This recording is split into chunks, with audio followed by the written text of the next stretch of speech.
Insya Allah ini adalah solusi atas pertanyaan-pertanyaan bagaimana kita bisa membangun. Ya, kalau harta tidak ada, kalau dana tidak ada.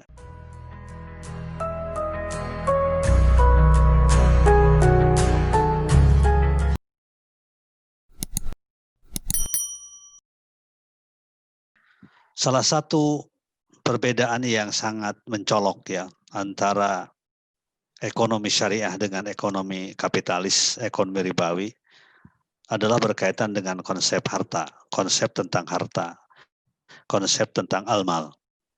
Dan ini menjadi sangat penting karena perbedaan konsep ini akan menyebabkan perbedaan perilaku. Di dalam ekonomi konvensional, ekonomi ribawi, yang dibicarakan adalah bagaimana cara kita mendapatkan harta. Min aina iktasabah. Bagaimana cara kita mendapatkan keuntungan, mendapatkan profit duniawi semata-mata. Tidak pernah dipikirkan dan tidak pernah dijelaskan bagaimana pemanfaatan dari harta itu.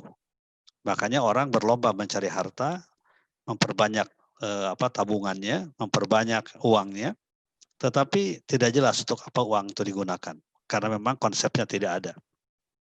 Berbeda dengan konsep ekonomi syariah yang sangat luar biasa, yang akan menguatkan nilai-nilai kemanusiaan, juga akan menguatkan nilai-nilai peradaban yang konstruktif dengan konsep harta yang dimiliki oleh ajaran Islam, konsep ekonomi syariah, yaitu min aina iktasabah wa fima anfaqah.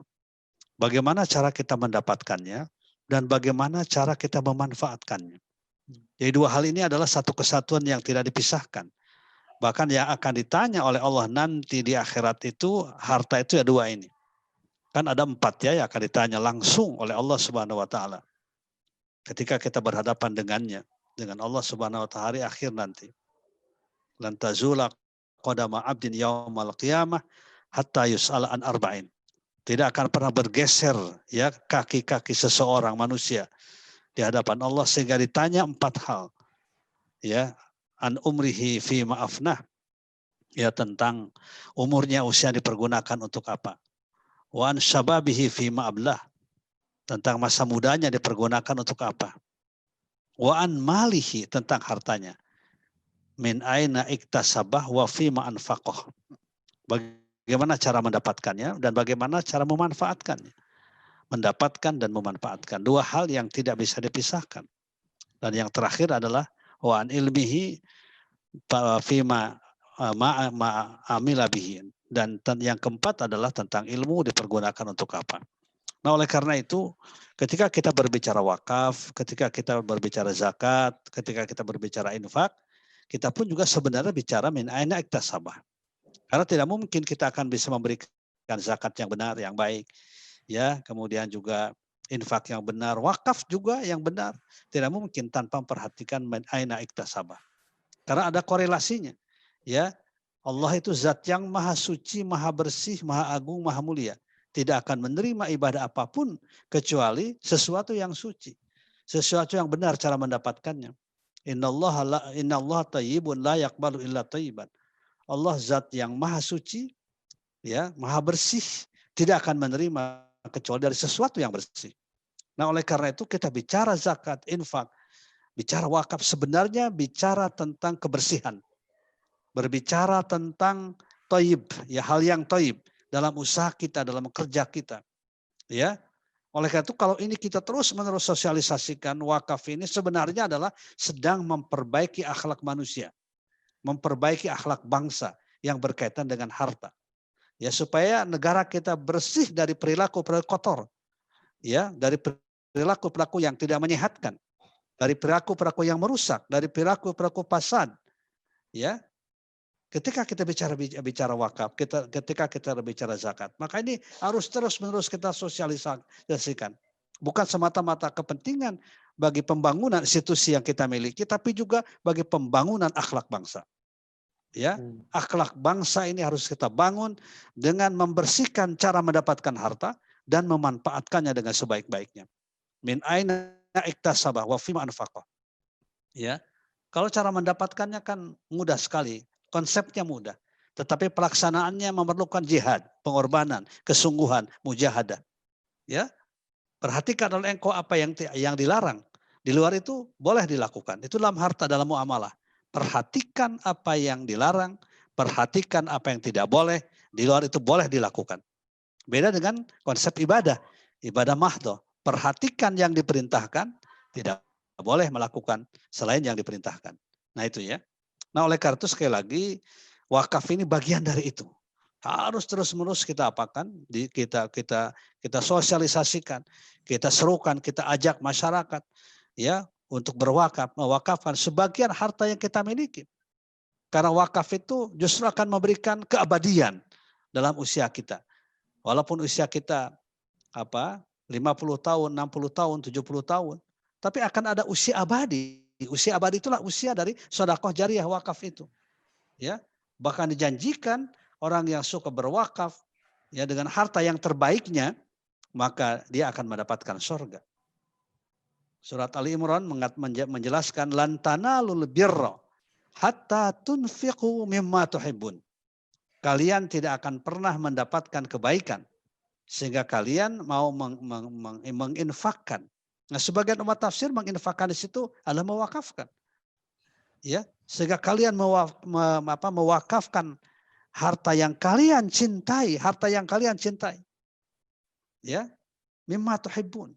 Ya, harta yang kalian, karena memang harta itu kan sangat kita cintai. Harta apapun kita cintai. Kadang namanya mal itu kan mala yamilu muyulan, sesuatu yang melekat pada diri kita. Sesuatu yang kita gandrungi, kita tidak ingin hilang ya untuk mendapatkan harta itu. Peluang dan kesempatan apapun kita pergunakan untuk mendapatkan harta itu, ya. Dan kita tidak akan mendapatkan surga albir, ya, surga diartikan oleh para ulama, hatta tunfiqu mimma tuhibbun. Sehingga kita mau menginfakkan, mewakafkan dari sesuatu yang kita cintai. Ya. Dan alhamdulillah umat Islam sudah menyadari ini sejak dari dulu.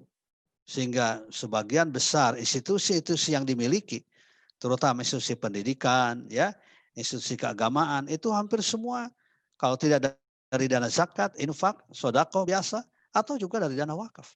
Dan kita sudah melihat beberapa lembaga di negara kita yang dia dibangun dengan kekuatan wakaf, ya, dibangun dengan kekuatan wakaf. Bahkan juga Al-Azhar University, kampusnya Ustadz Bobby di sana, di Mesir, di Kairo, itu juga dibangun dengan dana wakaf dari umat, dari masyarakat. Oleh karena itu maka mari kita gerakan ini. Ya, pakar-pakar wakaf saya merasa bersyukur nih, yang muda-muda Ustadz Bobby, Ustadz Heri Tanjung, Ustadz Alam, ya semuanya ini harus bergerak sama, ya menggerakkan institusi yang dimiliki umat Islam, yaitu institusi wakaf. Insya Allah ini adalah solusi atas pertanyaan-pertanyaan bagaimana kita bisa membangun. Ya, kalau harta tidak ada, kalau dana tidak ada. Biasa kan kalau kita membangun masalahnya selalu tiga. Pertama biaya, yang kedua anggaran, yang ketiga dana. Ya, selalu itu ya. Anggaran, biaya dan dana. Nah, kita buktikan kita punya, umat Islam punya. Jangan mengeluh soal dana. Ya, jangan merasa minder karena tidak punya dana. Jangan, banyak potensi dana yang kita miliki. Potensi zakat kemarin sudah diungkapkan oleh Saudara Irfan ya dalam webinar kemarin. Begitu dahsyatnya. Demikian pula potensi wakaf. Ya, disampaikan oleh Ustadz Heri Tanjung juga begitu dahsyatnya. Mari kita bersama-sama ya, bergandengan tangan ya untuk menggali potensi yang kita miliki dan kita salurkan untuk kepentingan kebaikan-kebaikan. Saya mendengar dan saya pernah berkunjung ke pesantren yang dipimpin oleh Pak Heri ya, oleh Pak Heri. Nah itu juga sekarang sedang Tursina ya. Ya. Nah, itu juga ya di daerah Cisarua. Nah itu juga harus kita dukung tuh, ya memuliakan istilahnya luar biasa, ya. Memuliakan santri ya, memuliakan orang anak-anak yatim, anak duafa dimuliakan oleh kita dengan diberikan pendidikan yang baik, sarana yang baik, ya sudah waktunya kita memuliakan anak yatim. Memuliakan kaum duafa agar mereka meningkat status kejiwaannya. Mereka tidak merasa dipinggirkan atau terpinggirkan. Kita angkat derajat mereka, kita naikkan, kita muliakan dengan diberikan pendidikan yang baik, ya dengan tempat yang layak. Jangan selalu anak yatim, anak duafa itu tempatnya adalah tempat yang asal-asalan. Ya saya sudah pernah melihat ke Cisarua itu, dan Masya Allah Pak Heri dengan teman-teman berusaha ini. Kita dukung semuanya. Mudah-mudahan Allah akan memudahkan segala urusan kita. Dan mudah-mudahan rencana kita untuk berapa triliun itu ya wakaf itu mudah-mudahan ya 1000 itu kan triliun Pak Kiai. 1000 triliun itu luar biasa ini. Ya, saya kira ini bukan sesuatu yang hayalan, tapi sesuatu apa ya, cita-cita yang bisa direalisasikan. Ya, insya Allah. Kita berdoa memohon kepada Allah di akhir Ramadan ini, agar Allah memudahkan segala urusan kita. Agar Allah memberikan peluang dan kesempatan kepada kita semuanya, agar bisa menggali potensi wakaf ini dengan sebaik-baiknya. Saya kira demikian, nanti yang panjang lebar itu Ustaz Bobi dengan Ustaz Henry. Ya, yang ahli, yang pakar-pakar wakaf semuanya. Ya, terima kasih. Assalamualaikum warahmatullahi wabarakatuh.